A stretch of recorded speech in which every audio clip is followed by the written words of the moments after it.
감사합니다. 오늘도 예배의 자리로 인도하신 하나님께 감사하고 이렇게 함께 나와 예배는 우리 사랑하는 성도들에게 은혜와 평강으로 복 주시기를 주의 이름으로 축복합니다. 오늘 말씀 제목이 성경적 역사관을 가진 사람들, 그런 제목입니다. 성경적 역사관을 가진 사람들. 오늘도 성령 하나님께서 저와 여러분의 마음을 조명해 주시고 또 이 말씀을 통해서 하나님이 우리에게 주시고자 하는 뜻을 잘 깨닫는 축복의 시간이 되기를 바랍니다. 우리 사랑하는 성도 여러분, 우리 사람들은 누구나 각자 세상과 사물을 보고 듣고 생각하는 틀을 가지고 있습니다. 한번 가만히 생각해 보십시오. 우리 사람은 다 어떤 것을 보고 생각하고 또 그것을 내가 해석하는 틀을 갖고 있습니다. 틀, 그러죠? 그것을 우리는 뭐라고 말하냐면 관점이라 그러고 안목이라 그러고 또 패러다임이란 말로 쓰기도 하고 혹은 요즘에 많이 쓰이는 프레임이란 말로 쓰기도 합니다. 그러죠? 특별히 정치인들이 그 프레임으로 갖고 가려고 그런다. 그 프레임으로 그것을 꼭 말하려고 그런다. 여당이라고는 프레임이 있어요. 야당이라고는 프레임이 있습니다. 노동자는 노동자라고 하는 프레임이 있고 또 사측은 사측대로 프레임이 있습니다. 그러니까 우리는 다 어떤 틀을 갖고 있습니다. 한번 과연 생각해 보십시오. 우리도 틀이 있어요. 그런데 사람마다 이 관점이 다릅니다. 이 틀이 다르다고 하는 겁니다. 한 가지 예를 들면 어느 날 이제 손자를 데리고 할아버지가 오솔길을 가다가 도토리 나무 밑에 도토리가 많이 떨어져 있었습니다. 할아버지는 도토리를 딱 보는 순간 뭘 생각했겠어요? 도토리 묵을 생각해요. 손자는 딱 도토리를 보는 순간 도토리 묵을 생각한 것이 아니죠. 다람쥐를 생각했습니다. 무엇을 의미하냐면 똑같은 도토리를 봤는데 할아버지가 보는 관점이 다르고 손자가 보는 관점이 달랐다고 하는 거예요. 한번 가만히 생각해 보시면 우리는 다 나름대로 어떤 색깔의 안경을 쓰고 살아갑니다. 그러니까 우리가 초록색 안경을 쓰면 초록보게 보이고 노란 안경을 쓰면 노랗게 보이는 것처럼 나의 안경이 있어요. 그래서 항상 그걸로 해석을 해요. 항상 그걸로 느끼려고 그래요. 그걸로 보려고 합니다. 국수가 있는데 똑같은 밀가루 반죽인데 그것이 네모 틀에 나오면 칼국수가 되고 둥그런 틀에 나오면 둥근 국수가 되는 거예요. 그런 것처럼 우리 인생도 어떤 틀을 가지고 본다고 하는 겁니다. 우리 사랑하는 성도 여러분, 우리 그리스도인들도 마찬가지입니다. 내가 어떤 틀을 가지고 보느냐, 그렇죠? 어떤 틀을 가지고 보느냐. 그래서 우리는 이런 이야기를 하죠. 구원관이 뭐냐, 인생관이 뭐냐, 세계관이 뭐냐, 역사관이 뭐냐. 내가 어떤 틀로 역사를 보느냐가 역사관이에요. 내가 어떤 틀을 가지고 세상을 보느냐가 세계관이죠. 내 인생을 어떤 틀로 보느냐에 따라서 우리 인생관이 달라지지요. 그렇지 않습니까? 우리 그리스도인들은 어떤 틀로 세상을 보는 사람이냐면 이거 굉장히 중요한 이야기입니다. 우리 그리스도인은 성경이라고 하는 틀로 세상을 봐요. 성경이라고 하는 틀로. 이것이 그리스도인입니다. 왜냐하면 우리는 성경을 하나님의 말씀으로 믿기 때문이에요. 그러니까 하나님의 말씀을 통해 보고 하나님 말씀을 통해서 듣고 하나님 말씀을 통해서 해석하고 하나님 말씀을 통해서 반응하는 사람이 누구냐면 그리스도인이에요. 늘 자주 말씀드리지만 성경은 두 가지 기능이 있다고 그랬습니다. 거울로 보는 방법이 있고 창으로 보는 방법이 있다는 말씀을 드렸어요. 거울로 본다고 하는 말은 성경을 통해서 나를 봐요. 성경을 통해서 우리를 뒤돌아보고 반성해보고 나의 모습을 점검하게 됩니다. 사실 성경은 거울이에요. 지난 과거의 성경의 구원의 역사 가운데서 잘한 것을 본받게 만들고 잘못한 것을 반면교사로 삼아서 이런 것이 너희에게 거울이 되어 너희는 그 길을 걷지 않게 하려고 한다라고 말합니다. 거울이에요. 그리고 또 하나는 뭐냐면 창입니다. 성경을 통해서 세상을 보고 성경을 통해서 모든 만물을 봅니다. 이게 중요하죠. 우리 예수 믿는 사람은 남편을 볼 때도 성경을 통해서 봐야 돼요. 아내를 볼 때도 성경을 통해서 봐야 돼요. 자녀를 볼 때도 성경을 통해서 보는 겁니다. 사람을 볼 때도 성경을 통해서 봅니다. 이 창조 세계를 볼 때도 성경을 통해서 보는 거예요. 그러니까 성경을 통해서 보지 않는 사람은 이 모든 만물이 너무 신기하고 위대하니까 그 앞에 무릎을 꿇고 그 우상으로 섬겨버리잖아요. 그 성경은 뭐라고 하면 성경의 틀을 보니까 와, 세상을 하나님이 이렇게 멋지게 만드셨네. 야, 하나님이 정말로 위대하시네. 하나님의 신성과 능력이 모든 하나님의 창조 속에 심겨져 있다. 이것은 누구만 아는 일이냐면 성경을 통해서 보는 사람만 볼 수 있는 놀라운 축복이지요. 그러면 성도 여러분, 저와 여러분은 성경을 통해서 보십니까? 성경을 통해서 인생을 보시고 성경을 통해서 세상을 보신가요? 우리가 성경을 통해서 보는 것, 그것이 거듭난 사람입니다. 성도 여러분, 니고데모가 유대인의 지도자요, 이스라엘의 선생이요, 그는 세상적으로 말하면 부족함이 없는 사람이었어요. 그런데 우리 예수님이 니고데모를 보자마자 내가 거듭나지 아니하면 하나님 나라를 볼 수 없느니라. 하나님 나라 못 본다. 그 말은 무슨 말이냐면 너 틀이 틀렸어. 너 안경 써야 돼. 뭔 안경을 써야 되냐면 성경의 안경을 써야 돼. 그래야 하나님 나라가 보이는 거야. 그래서 이것을 니고데모 안경이란 말을 써요. 니고데모 안경. 성신대 한 교수가 니고데모 안경이라고 하는 책을 썼어요. 안경을 니고데모가 성경이라는 안경을 써야, 이것은 일찍이 칼빈이라고 하는 우리 기독교 역사에 아주 위대한 신학자인데 그분이 뭐라고 말하냐면 우리 사람은 다 눈이 흐려져 있다. 왜? 죄로 인하여. 흐려지고 안 보인 눈을 안경을 써야 밝게 보이는 것처럼 성경을 통해서 봐야 세상 모든 만물이 제대로 보인다. 이것이 예수를 믿는 사람이 누리는 큰 축복입니다. 오늘 본문에 나와 있는 오늘 모르드게 이야기, 우리가 유명한 이야기 잘 아신 내용이고, 에스더가 죽으면 죽으리라, 그렇죠? 안희숙 여사가 죽으면 죽으리라고 하는 책을 썼잖아요. 그런 것처럼 이 에스더가 죽으면 죽으리라. 오늘 이 배경 속에 이 모르드게라고 하는 사람이 어떤 역사관을 갖고 있고 그가 어떤 틀을 갖고 세상을 보는가를 잘 보여주고 있습니다.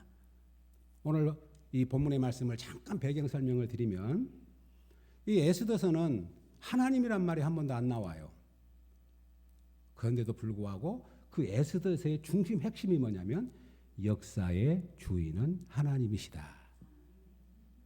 하나님이란 말이 한 번도 등장을 하지 않는데 어떻게 하나님이 우리 인간 세계 속에 우리의 삶 속에 개입하셔서 이 모든 만물을 다스리고 통치해가고 계시는가? 그것을 우리에게 정확하게 보여주는 거예요. 메데파사라고 하는 나라에 아하수에라고 하는 왕이 있었는데 이 왕이 자기 안에 와스디라고 하는 왕후가 있었는데 마음에 안 들라고 폐위를 시켜요. 그리고 새로운 왕후를 이제 간택을 합니다. 그런데 유대인 가운데서 모르드게와 에스더라고 하는 사람이 이제 바벨론의 포로에 이주를 시켜가지고 이 지역에 와 살고 있었어요. 그래서 모르드게와 에스더는 어떤 사이냐면 모르드게의 삼촌의 딸이 에스더예요. 삼촌의 딸, 이종사촌이라 그럽니까? 그런데 부모가 일찍 죽고 없으니까 이 모르드게가 에스더를 딸처럼 키웠어요. 그런데 에스더가 아주 용모가 반듯하고 아리따웠다고 말합니다. 그래가지고 이 아하수르 왕의 마음에 든 거예요. 그래서 하루아침에 왕후가 된 겁니다. 그래서 모르드게도 그 왕궁에서 일을 하고 있었는데 그 아하수르 왕 밑에 바로 2인자와 같은 실세가 있는 하만이라는 사람이 있는데 이 하만이라는 사람의 눈에 모르드게가 벗어난 거예요. 다시 말하면 보기 싫은 거예요. 저놈이. 좀 마음에 안 들어요. 인사도 잘 안 하고 마음에 안 든 겁니다. 뒷조사를 시켜봤더니 유대인이라 그런 거예요. 그러니까 이 하만이라는 사람이 왕을 설득해가지고 조서를 꾸며서 유대인들을 전부 몰살시키려고 하는 계획을 짜요. 그런데 이 소식을 모르드게가 들었습니다. 그러니까 모르드게가 사람을 통해서 왕궁에 있는 에스더에게, 왕후잖아요, 네가 왕 앞에 가서 이 사실을 전해가지고 우리 민족을 구원해 내야 된다 하고 전하는 거예요. 그러니까 에스더가 그 소식을 듣고 왕 앞에 나아가고 싶은데 왕이 아직 부르지 않은 지가 30일이나 됐고 그리고 왕 앞에 그냥 안 부르고 나가면 왕이 금괴라고 하니 금월이라고 하는 왕의 지팡이를 내밀어야 그가 용서가 된다는 거예요. 그것이 법이답니다. 그런데 부르지 않았을 때 나아가면 일종의 위법이지요. 그러니까 이제 애쓰다가 나가고 싶은데 두려운 마음도 있고 불안한 마음도 있고 걱정이 되니까 못 나가고 머뭇거리고 있어요. 그때 모르드게가 사람을 시켜가지고 에스더에게 한 말이 오늘 본문의 내용이에요. 그 내용을 한번 보겠습니다. 13절입니다. 이런 상황 속에서 모르드게가 사람을 보내가지고 에스더에게 이렇게 전합니다. 13절 한번 읽어볼까요? 13절 모르드게가 그를 시켜 에스더에게 해답하되 너는 왕궁에 있으니 모든 유다인 중에 홀로 목숨을 건지리라 생각하지 말라. 14절 이때에 내가 만일 잠잠하여 말이 없으면 유다인은 다른 데로 말미암아 노임과 구원을 얻으려니와 너와 네 아버지 집은 멸망하리라. 내가 왕후의 자리를 얻은 것이 이때를 이함이 아닌지 누가 알겠느냐 하니. 세 가지를 이야기합니다. 에스더가 지금 나가는 걸 두려워하고 머뭇거리고 있으니까 왕궁에 네가 있다고 유대인들이 다 죽는데 너 혼자만 목숨을 건질 것이라 생각하지 말아라. 첫 번째. 두 번째, 만일 네가 잠잠하고 있으면 하나님은 다른 방법을 통해서 이 우리 민족을 구원해 내실 거다. 세 번째, 하나님이 너를 왕후의 자리에 앉힌 것이 이때를 이함인지 누가 아느냐. 아멘이죠? 너를 왕후의 자리에 앉힌 것이 이때, 바로 지금 이때 쓰려고, 이때 하나님이 너를 쓰려고 이 자리에 부른 것을 누가 알겠느냐. 그렇게 세 가지의 뜻을 전합니다. 여기 유명한 모르드게가 가진 역사의식이 있습니다. 왕이 세상을 다스리고 있어도 역사의 주인은 하나님이시다.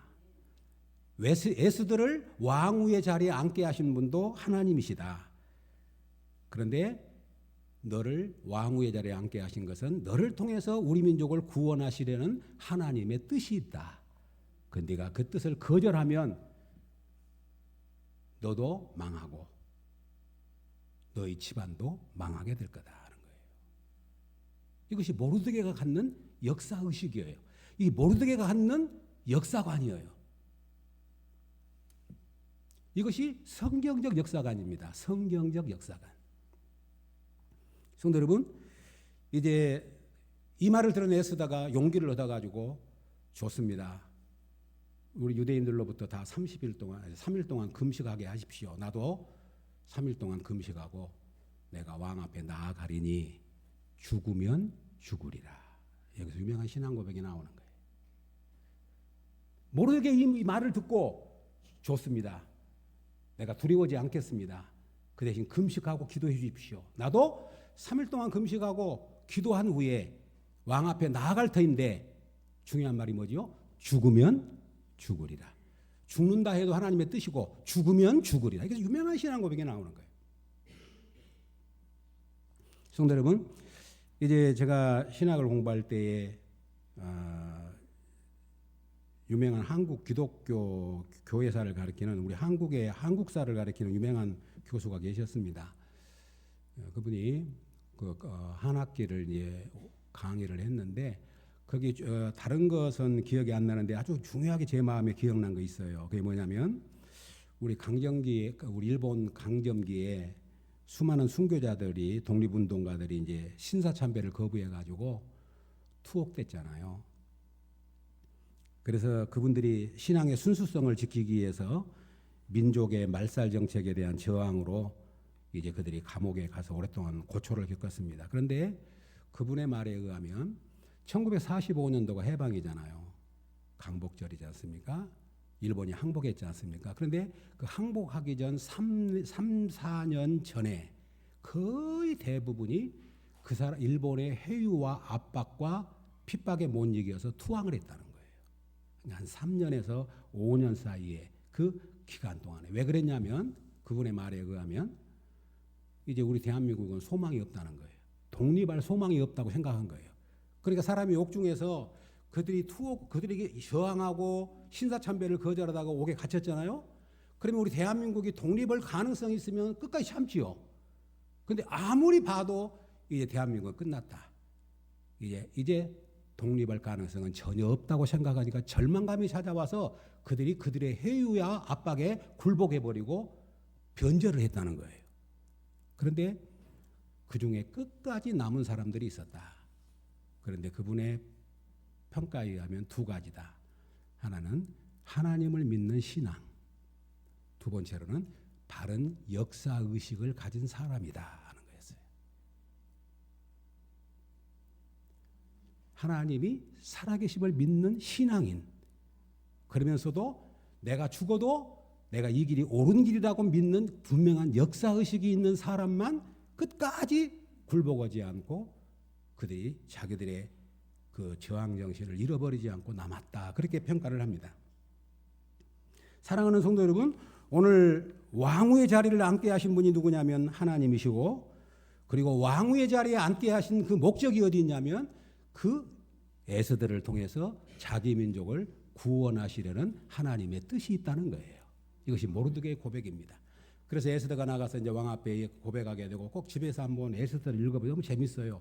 그래서 이 에스더가 나가게 되고, 또 에스더 그냥 나가는 것이 아니라 여러 가지 방법을 통해서 나중에 하만이라고 하는 사람이 모르드게를 죽이려고 그랬는데 큰 교수대를 만들어가고 결국 자기가 그 교수대에 처형을 당해요. 그리고 이스라엘 백성들을 죽이려 했던 그 날짜를 이스라엘의 축제로 바꿔버리는 놀라운 사건이 벌어집니다. 불임절이라고 하는. 그러니까 이 에스더를 통해서 이제 구원의 역사가 진행이 되는 겁니다. 사랑하는 성도 여러분, 하나님의 사람들은 다 성경적 역사관을 가진 사람들입니다. 아멘이죠?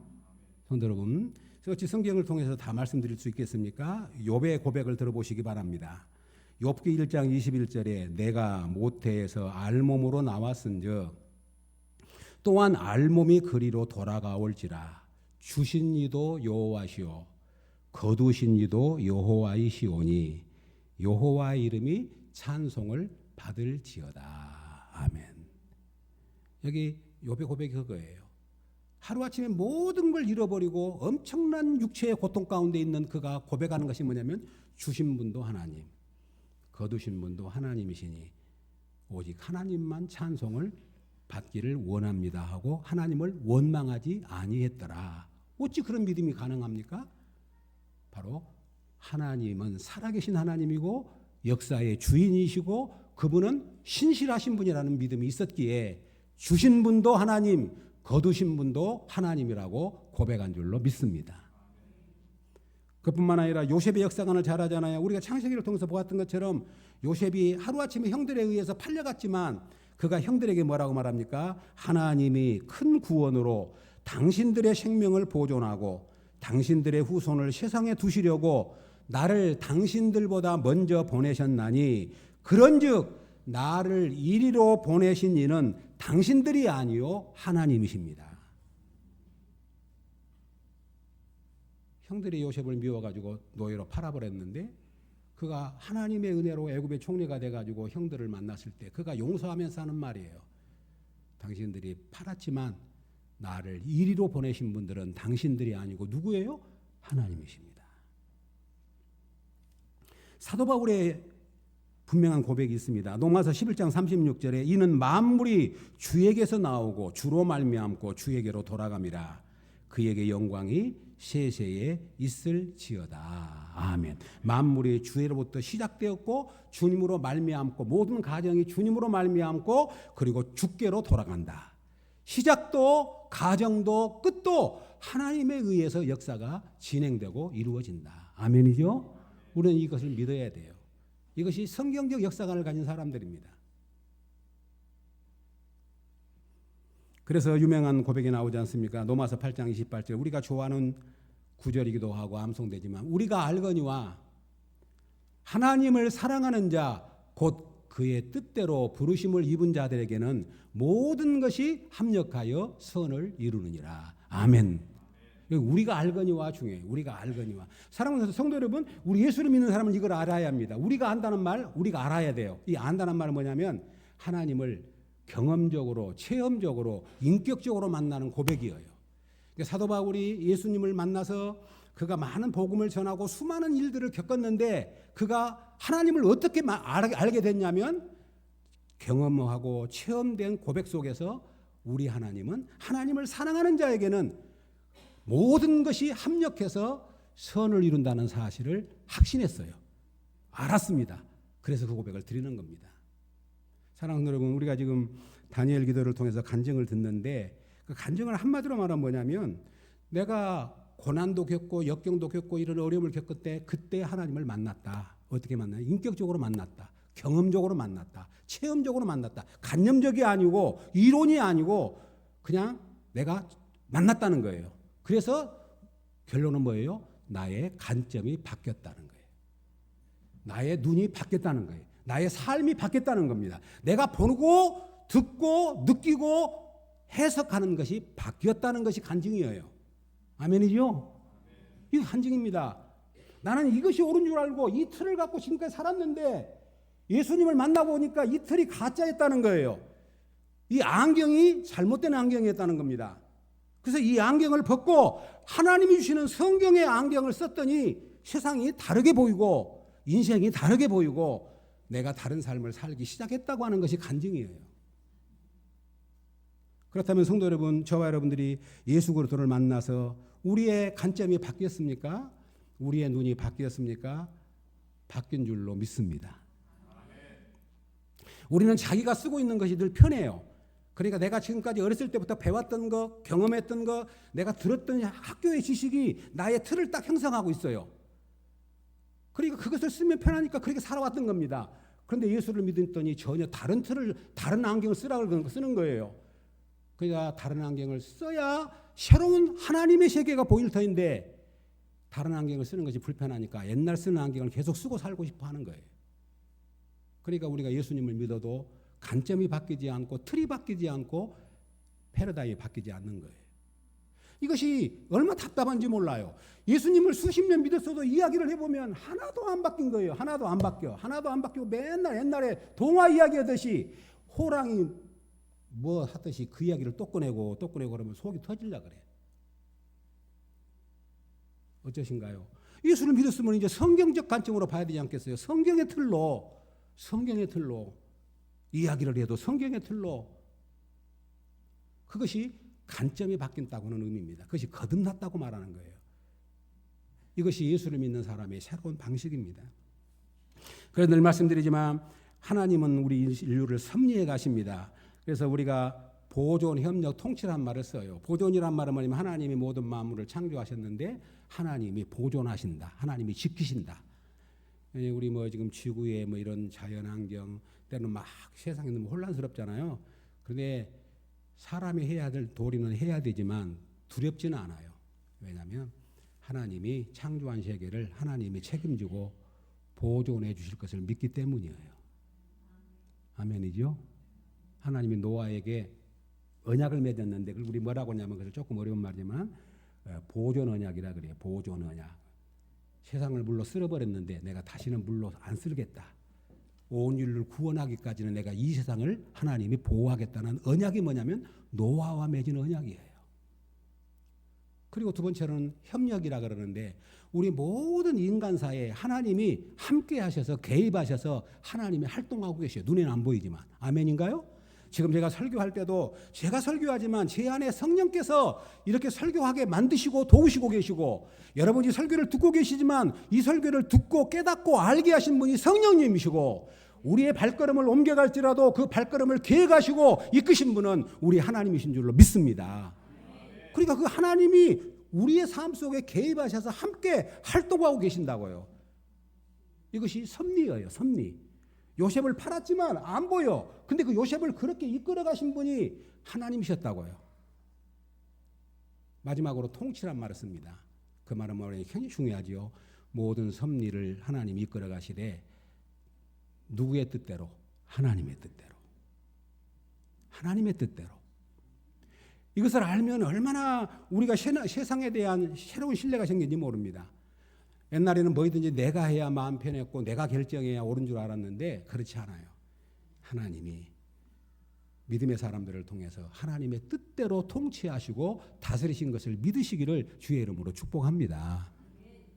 그래서 잠언 16장 1절에 말하지 않습니까? 마음의 경영은 사람에게 있어도 말의 응답은 여호와께로부터 나느니라.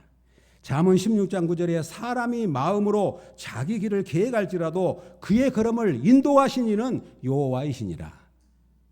잠언 16장 33절에 제비는 사람이 뽑으나 모든 일을 작정하시는 이는 여호와께 있느니라. 아멘. 이걸 믿는 믿음이 믿음이에요. 이걸 믿는 사람이 그리스도인이고, 우리가 이 믿음을 갖고 우리의 삶을 살아간다면 우리는 새로운 변화된 삶을 살지 않고는 견딜 수가 없는 겁니다. 그러니까 아까 말한 것처럼 예수 믿다는 말은 틀이 바뀌었어요. 이제는 안경이 바뀐 겁니다. 전에는 내가 살아왔던 방식의 틀을 가지고 내가 경험했던 경험을 가지고 이야기하고 살았어요. 세상 사람과 똑같았어요. 근데 교회 와가지고 예수님 만나고 나니까 이제 성경이라고 하는, 이 하나님의 말씀인 성경이라고 하는 것을 통해서 세상을 보니까 전부 다르게 보인 거예요. 다르게 보이니까 생각이 다르고 말이 다르고 느낌이 다르고 해석이 다르고 반응이 다를 수밖에 없다는 거예요. 그러면 예수 믿는 사람은 안 믿는 사람과 달라야 돼요. 달라야 된다는 말이 아니라 다를 수밖에 없어요. 왜? 안경이 틀린데요. 제가 쓰고 있는 성경이 성경의 안경을 썼으니 성경을 통해서 보이니까 다르게 보인단 말이죠.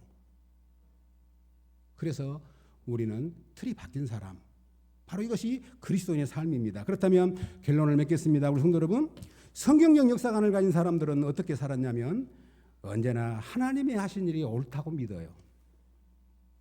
누가 하신 일이 옳아요? 하나님이 하신 일이. 나는 이렇게 하고 싶은데 내가 원했던 것이 안 되고 다른 방법이 있을 때 우리는 원망하지요. 그런데 그리스도인은 그렇지 않습니다. 내가 이것을 원했을지라도 그 길을 하나님 주시면 하나님이 옳습니다라고 반응하는 사람이에요. 그게 가능합니다. 왜냐하면 내 생각이 너희 생각과 다르며 내 길은 너희 길과 다름이니라. 여호와의 말씀이니라. 이는 하늘이 땅보다 높음같이 내 길은 너희의 길보다 높으며 내 생각은 너희의 생각보다 높음이니라. 아멘. 하나님의 생각은 우리보다 앞섭니다. 하나님의 생각은 우리보다 뛰어납니다. 하나님의 생각은 월등하고 완전합니다. 우리가 이런 표현을 많이 쓰잖아요. 바둑을 둘 때 바둑은 고수는 하수가 어디다 둬도 두려워하지 않아요. 다 수를 알고 있고 잊고 있으니까요. 성도 여러분, 이 세상의 최고의 고수는 누굴까요? 하나님이셔요. 하나님을 이길 고수는 아무도 없어요. 아멘이죠? 우리가 아무리 잔머리를 굴리고 어디다가 넣어도 하나님의 수는 이길 수가 없단 말이죠. 그러니까 하나님의 수가 최고의 수예요. 그래서 시편 기자가 이렇게 고백하지 않습니까? 하나님이여, 주의 생각이 어찌 그리 보배로운지요, 그 수가 어찌 그리 많은지요. 내가 세려고 할지라도 그 수가 모래보다 많도소이다. 아멘. 성도 여러분, 그러므로 우리의 믿음은 뭐냐면 하나님은 언제나 오르시고 하나님의 수가 최고의 수인 것을 알기 때문에 우리는 두려워하지 않고 하나님을 신뢰하는 믿음으로 세상을 살아가게 될 줄로 믿습니다. 그럼 우리가 고백해야 합니다. 언제나 하나님은 오르십니다. 시작. 언제나 하나님은 오르십니다. 아멘이죠? 우리가 그런 찬양을, 하나님은 실수하신 분이 아니다고, 이걸 믿어야 돼요. 지금은 그것이 안 이루어진 것 같고 그것이 뒤틀린 것 같고 내가 고난 중에 있는 것 같아도 꼭 그걸 믿고 우리가 순종의 길을 걸어가면 반드시 하나님이 놀라운 길로 우리를 예비해 주실 줄로 믿습니다. 하나님은 언제나 오르신다는 믿음을 가져. 이것이 이 믿음이 있을 때 우리는 두렵지 않아요. 다윗이 고백하는 것처럼 천만인이 나를 둘러 진친다 하여도 나는 두렵지 아니하리로다. 아멘. 우리가 이 믿음이 없이 어떻게 세상을 살겠어요? 내가 모든 걸 책임지고 내가 모든 걸 해야 되고 내가 모든 걸 결정해야 되고, 그러지 않으면 늘 불안하고 초조하고 걱정되고, 그렇게 인생을 사니까 수많은 사람들이 어둠 속에서 헤매고 있지 않습니까? 우리 계신 믿음이 뭡니까? 바로 이 믿음입니다. 마지막 결론은 뭐냐면 어떤 상황에서도 믿음의 눈을 가진 사람들은 믿음으로 반응한 줄로 믿습니다.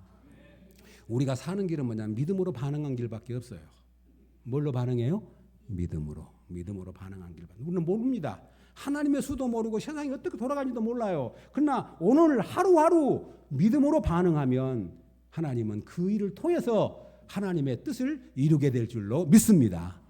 에스더가 앞으로 어떻게 될지 모릅니다. 그러나 모르드게의 이야기를 듣고, 아, 그렇구나, 좋아, 내가 죽어도 좋다, 죽으면 죽으리라, 내가 나가는 것이 하나님이 나를 왕후의 자리에 앉힌 목적이구나. 그렇다면 내가 그 이후의 일은 어떻게 될지 모르지만 내가 죽으면 죽으리라, 나가겠습니다 하는 것이 에스더의 믿음이었어요. 그러므로 우리는 믿음으로 반응하면 됩니다. 사랑하는 여러분, 원래 하나님의 형상이라고 하는 말이 뭐냐면 하나님의 반사체라고 하는 말입니다. 믿음으로 반응한 것, 그것이 성경의 사람들의 모습이었습니다. 사랑하는 여러분, 믿음이 없이는 하나님을 기쁘시게 하지 못하나니 하나님께 나아가는 자는 반드시 그가 계신 것과 그를 찾는 자들에게 상 주시는 자이심을 믿어야 할지니라. 아멘. 믿음이 없이는, 성경은 뭐라고 하는 놀라운 이야기를 합니다. 믿음으로 행하지 않는 건 다 죄라고 이야기를 해요. 믿음으로 행하지 않는 것. 우리에게 그 믿음을 주셨잖아요. 성도 여러분, 믿음으로 살아갈 수 있기를 주의 이름으로 축복합니다. 믿음으로 반응할 수 있기를 바랍니다. 하나님을 신뢰하는 믿음으로 반응하고 하나님을 신뢰하는 믿음으로 사는 겁니다. 그러면 그 모든 것들은 우리 하나님이 책임져 주실 줄로 믿습니다. 인생을 살아가면서 자기가 똑똑하고 잘났다 그래가지고 자기가 인생의 주인 되는 것만큼 힘든 인생은 없어요.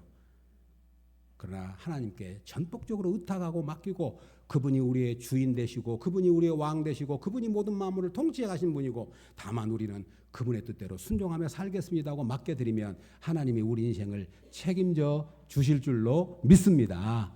오늘 성도 여러분 부탁합니다. 우리 신앙인은 보는 틀이 바뀐 거예요. 뭘로 틀이 바뀌었다고요? 성경의 틀로. 아멘이죠. 성경을 통해서 봅니다. 성경을 통해서 듣습니다. 성경을 통해서 해석합니다. 성경을 통해서 반응합니다. 우리 성도 여러분, 이 아름다운 축복이 우리 믿음의 가족들에게 늘 함께할 수 있기를 주님의 이름으로 축복합니다. 아멘. 하나님 감사합니다.